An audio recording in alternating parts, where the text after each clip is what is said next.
Hey, hey, hey! It's another episode of Cinematic Asylum. We'll be diving into episode 2 of Lanterns. I almost forgot about this because I was watching Reacher, and then it dawned on me I hadn't watched episode 2 of Lanterns. Then cut that off and dive right into that. So I watched it. Still, great show. I love what they're doing. So without a further ado, let's talk about this episode. It starts off with John asleep in his hotel room. And you see somebody coming into the room, creeping in, looking like they're going to attack him. But it's Hal, and he throws water on John, and he says, "It's time to get up, Junior." He gets up, and he asks Hal, has he talked to the Guardians about what's happening in Nebraska? Hal says no, and John asks Hal, what are we still doing here? Hal said, we're training. He goes outside, and he says, I want you to fly. And he's looking at him dumbfounded. And he was like, you don't know how to fly? All you have to do is think about it real hard, concentrate, and you will fly. John attempts to do this, but he does not succeed.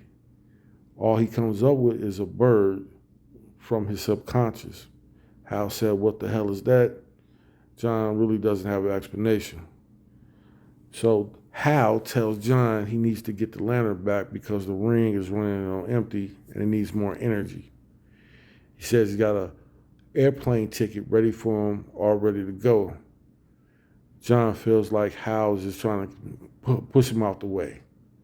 So he decides to go, and Hal says, keep the bird. It'll show your concentration. Meanwhile, Hal goes back to the crime scene at the football field. He's looking around, he sees a gate bent, and then he decides to go to the metal detectors.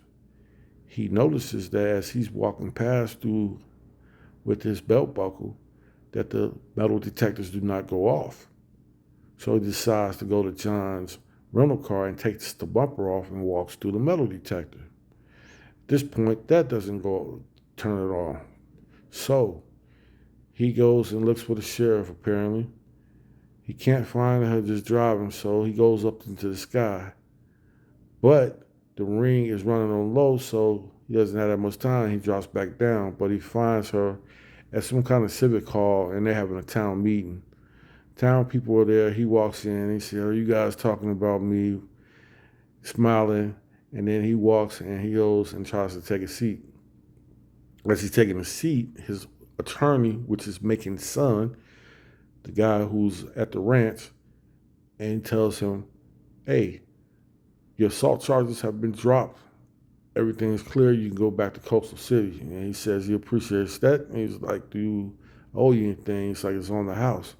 He said, but I want to know, how did your father know about the aliens at the football field and to send his people to kill them? The son is dumbfounded. He has no idea what's going on. At this time, they're talking too loud and they're pissing off the sheriff, who's trying to talk to one of the coaches about having a football game on Friday after what happened last Friday where the aliens were gunned down. She tells Hal that she's running out of patience. She says he just needs 40 more seconds of her patience when then his phone goes off. It's John. He's trying to figure out how to get into Hal's house. Hal says, I told you it's the rocks. He says, a lot of rocks here. Which one is it? He said, the one looks like a potato, and it looks like it has a frown on it, depending on how it's shaped. He gets inside the house. He walks in, and he's like, well, how much do lanterns get paid? Because this is a big house.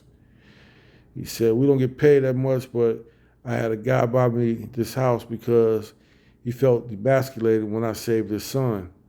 So to save face, he had him buy him the house. He goes to the left of the stairs. He goes into John's bedroom, even though he has no furniture there. And John asks him, when are you going to move in? And he's like, I've been there for 8 years. There's a bed in my bedroom. So John finds his bedroom, goes to the closet where he sees the Green Lantern suits. Then he sees like this case that's on a shelf. That's what a lantern is. Hal says he has his voice activated so it can open up.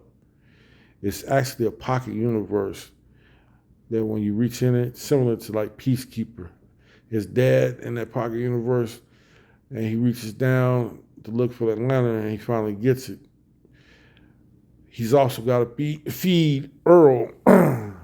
Now, Earl has meat in the refrigerator at the house stocked for him, and John goes to Earl's house, which is a greenhouse. We kind of find out it's a plant that likes to eat meat. So John's feeding them and telling them he used to eat burgers, and Earl's just digging himself, man, just eating and eating and eating. Anyway, we go back to Hal. Hal decides to go to the hospital, the town hospital, and he takes the dead aliens, and he takes them back to the football field and slides them into the metal detector. Well, the metal detector goes off, so it's apparent that it's actually an alien detector.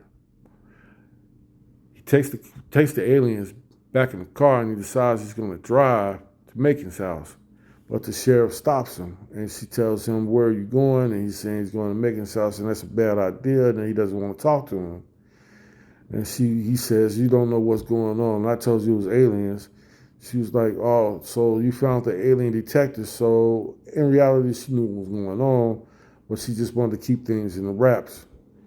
After a while, she says, we can go to Macon's house, but I have to do all the talking. That doesn't sit well. You know Hal's not going to do that. So they decide to go to Macon's house. Meanwhile, John is attacked after he leaves Hal's house by two assailants. They knock him out, put a bag over his head, zip tie him, and put him in a van. Now, as they're traveling, John fights his way out the van with his bird that he still has with him, and they're running down the expressway where incoming cars are almost hitting John. John almost gets away, and he's getting pursued by one of the guys who looks like he's like a Terminator, just jumping over cars with ease. He almost makes it, and then he gets smacked by a green van, which knocks him out. He wakes up, and he's in this office space that's empty, but he's got these guys surrounding him, and then one guy that's sitting right across from him, and he says, oh, if you go torture me, then torture me now. And he says, no. He said, I want to know what you know about manhunters. Hal didn't tell you? He's looking dumbfounded because he doesn't know what he's talking about. And he said, what's a manhunter? He explains that a manhunter is basically, they were before Green Lanterns, and the galaxy was in chaos. They brought peace to the galaxy, but they started doing their own brand of justice. He said they're a synthetic species, which are deceptive. They could do better technology than the previous or any society they're at. And they destroyed a lot of civilizations, including his own, where he said they were shape-shifting and they were acting like one of his people, but systematically they brought upon a Holocaust. They're the survivors of that Holocaust, and they want to get the manhunter. Supposedly, a Green Lantern got the manhunter and was supposed to execute him, but he didn't, and the manhunter's been hiding ever since. And they've been looking for him for years, and they finally figured out that the manhunter's in Nebraska. And they want to use John to smoke him out and to like kind of join their side and be an ally of theirs. They take some kind of device and they show him images of their Holocaust, which we never see, but John is seeing this. They tell him he has 48 hours to discover what the manhunter is and who he is, and to get rid of him before he does more damage, and they have to come in and self-detonate. Then we go back to Hal, where he's arguing basically with Macon on his property, saying he wants to still talk to him. Macon doesn't want to talk, but he's on horseback. He said he loves his work, but he's not going to tell him anything about how he got the tech and how he knew where the aliens were on the field. Hal's not hearing this, saying he's got the ring, and then he's threatened by Macon that he's going to get shot by one of his snipers. He ends up getting hit by the sniper. He gets unconscious, and he's at the hospital where the sheriff is at his bedside. She asks him who is Sinistro. He says, I don't talk about that. She said, you talk about it in your sleep. You kept talking about it while I was here. He falls quiet and says, I still don't talk about it.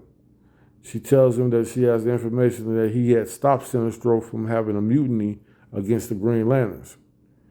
Hal still stays silent about that. They talk about her marriage a little bit, and she tells him that she's trying to keep the peace and doesn't want things to spill over, and she garnered a lot of time and energy getting the trust of the people, and she doesn't want that to go away. She lets him go, and he's walking through the hospital, and he's looking around, and he's like, man, this hospital looked like it was just built, and like people just moved in. And she says, you don't get a lot of people shot in this town. Oh, now back then, you got John coming back to Nebraska, and he's at a diner, and he's drinking decaf coffee. He sees Macon wife inside a booth. They have a little chit chat, and he asks her, does she do kinky things because she didn't tell him he was married. She was married. She explains that her husband is kind of eccentric and that white people can be eccentric. This is their words, not mine. I'm not saying that just to be throwing it out there. They're saying it's not me. But anyway, she says, where's yours at? She's like, John says he's trying to push me aside. That's why he wanted me to go get the lantern and the suit. And she was like, well, seems like he's going to be a lot of trouble for this town. John returns back to the motel. He sees Hal drinking a beer in a lawn chair. Hal says, how's it going? Basically in his own way. And John throws the bag with the lantern, and he sees the suit, and he says, why do you have a suit when I told you not to get it? John asks him about manhunters. He's like, where did you get it from? So John tells him all the story of what the aliens wanted him to do and what they told him. So Hal asks him, are you going to tell the Guardians? And he says, I'll report to you. So towards the end of the episode, Hal actually puts the suit on, and he goes off Earth, and he goes to some kind of space prison. And we find out he's going to visit Sinistro. He asks Sinistro, hey, who are the manhunters? Sinistro says, oh, you can't say hi? They exchange greetings, and he says, who is the manhunters? He says, they're the second biggest threat that you'll ever face right now. You tell me about the John Stewart, I'll tell you about the manhunters. And the episode ends.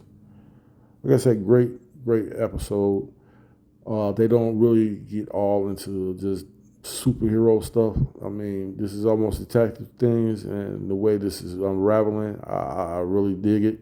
It's like a detective show, but still with the elements of, Hal is the Green Lantern. So, and then when you do see special effects, it's done right, like at the end.